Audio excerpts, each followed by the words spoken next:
Sir. வணக்கம் sir. இன்னொரு பக்கம் பார்த்தீர்களே என்று சொன்னால் திமுக கூட்டணி நடுவிலே நட்டாற்றிலே இவர் விடப்படுவார், எடப்பாடி பழனிசாமி. அதனாலதான் அவர் கடையை திறந்துட்டு கிட்டத்தட்ட 4 நாள் ஆகுது, யாரும் வரமாட்டேன்றாங்க. ஒருத்தரும் நேற்று கெஞ்சி கூத்தாடி வாசன் சாரை வர சொல்லியிருக்காங்க நேற்று. அவரும் சரி, ஒரு தன்மையான மென்மையான அமைதியான தலைவர். ஆகவே அதை ஏற்றுக்கிட்டு சும்மா ஒரு ஃபார்மாலிட்டிக்கு போய் பார்த்திருக்கார். ஆகவே இப்படிப்பட்ட ஒரு சூழ்நிலை நிலவுகிறது. ஆகவே தேர்தலை பொறுத்தவரை நீங்கள் கேட்ட கேள்வி நிச்சயமாக நல்ல ஒரு ரிசல்ட்டை கொடுக்கும் இன்றைய சந்திப்பு. அவர்களும் அதை தான் சின்னம்மா அவர்களும் சொல்லி இருக்கிறார்கள். சின்னம்மா இந்த சந்திகள் அவர்களும் மிக தெளிவாக பாருங்களேன், பொறுத்திருந்து பாருங்க, இந்த 2 மாசத்துல பாருங்களேன் என்ன நடக்க போகுதுன்னு பாருங்க, நீங்க ஏன் கவலைப்படுறீங்க, அது நடக்குங்கன்னு சொல்லி சொல்றாங்க. ஆகவே இதுதான் தேவையாக இருந்தது. இது இன்றைய தினம் நாளிலே நடந்திருக்கிறது. அது வெற்றியாக போய் முடியும், அதில் மாற்று கருத்து இல்லை. தனித்து விடப்படுவார் பழனிசாமி. அண்ணாவின் பெயரை தாங்கியுள்ள அண்ணா திமுக. நான் பார்த்துட்டே இருக்கும்போது சத்தியம் டிவில ஸ்டிக்கர் போய்கிட்டே இருக்கு.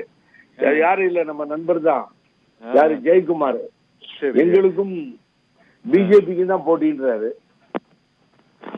முதல்ல சீமான ஜெயிச்சு வர முடியுமான்னு பார்க்க சொல்லுங்க. நடிகர் சீமான் வாங்குகின்ற வாக்குகளை தனித்து இருக்கின்ற எடப்பாடி பழனிசாமி வாங்க முடியுங்க கேள்விக்குறி இப்போ. ஆகவே தெரியாமலே பேசுறாரு ஜெயக்குமார், என்ன பேசுறதுன்னு தெரியாம. என்று கேட்டால் நாங்கள் யார் பிரதம மந்திரி வர வேண்டும் என்று எங்கள் அண்ணன் ஒருங்கிணைப்பாளர் சொல்லுகிறார், இந்த கூட்டணியில் இருப்பவர்கள் சொல்லுகிறார்கள், எதிரணியில் இருக்கின்ற திமுக யார் என்பதை சொல்லுகிறார்கள், அது இந்தியா கூட்டணின்றாங்க. எடப்பாடிக்கு என்ன கூட்டணி, யார் பிரதமர், அதுக்கே ஒரு பதில் இல்லையே இது வரைக்கும். ஆகவே எங்களுக்கும் பாரதிய ஜனதா கட்சிக்கு தான் கூட்டணி, அவங்க தான் எதிரினா அப்ப சொல்லுங்க. உங்களுக்கு அம்மா மாதிரி தைரியம் இருந்தா மோடியா லேடியான்னு சொன்ன மாதிரி எடப்பாடியா மோடியான்னு சொல்லுங்க, தைரியம் இருந்தா சொல்லுங்க. ஜெயக்குமார சொல்ல சொல்லுங்க.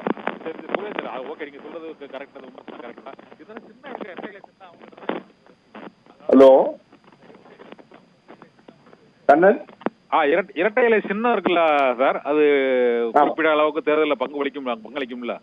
நீங்க சொன்னாலுமே இந்த இரட்டை இலை நிச்சயமாக இந்த விஷயத்தை முழுவதுமாக இந்த மீடியாக்களில் தெரிந்து கொண்டவர் என்னை பொறுத்தவரை நீங்கள் தான்.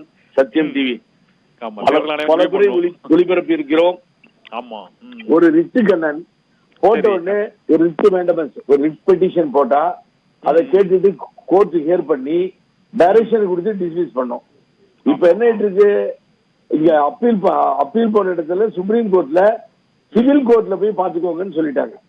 இது எந்த விஷயத்திலயும் நாங்க தலையிடல, 2 ஃபேக்ஷன் இருக்கிறத மாத்திரம் நாங்க தெரிஞ்சுக்கிட்டோம்.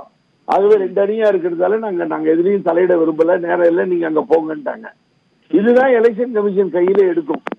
ஏன்னு கேட்டீங்கன்னா உச்ச நீதிமன்றம் அதிகமான உயர்ந்தபட்ச அமைப்பில் இருக்கின்ற நீதிமன்றம், அது சொல்லியதை போல நீங்கள் பிரதான வழக்கில என்ன தீர்ப்பு வருகிறதோ அதை பொறுத்துதான் இரட்டை இலை தர முடியும் என்கின்ற ஒரு முடிவிற்கு தான் தேர்தல் ஆணையம் வரும். ஏற்கனவே பெஞ்சுக்கு போய் டைரக்ஷன் வாங்கிட்டு வந்து சிங்கிள் பெஞ்ச் கொடுத்தத அந்த ஜட்ஜி ஸ்டே எக்ஸ்டெண்ட் பண்ணல. சோ இப்படிப்பட்ட சூழ்நிலையில் இரட்டை இலை 2 தரப்புக்கும் கிடைக்காமல் போகின்ற சூழ்நிலை இருக்கிறது. நாங்கள் வாதாடி வெற்றி பெறுவோம், எங்களுக்கு கிடைக்கும் என்று கழக ஒருங்கிணைப்பாளர் OPS சொல்லியிருக்கிறார். இருந்தாலும் சட்டப்பூர்வமாக இந்த நிலை ஏற்பட வாய்ப்பிருக்கிறது.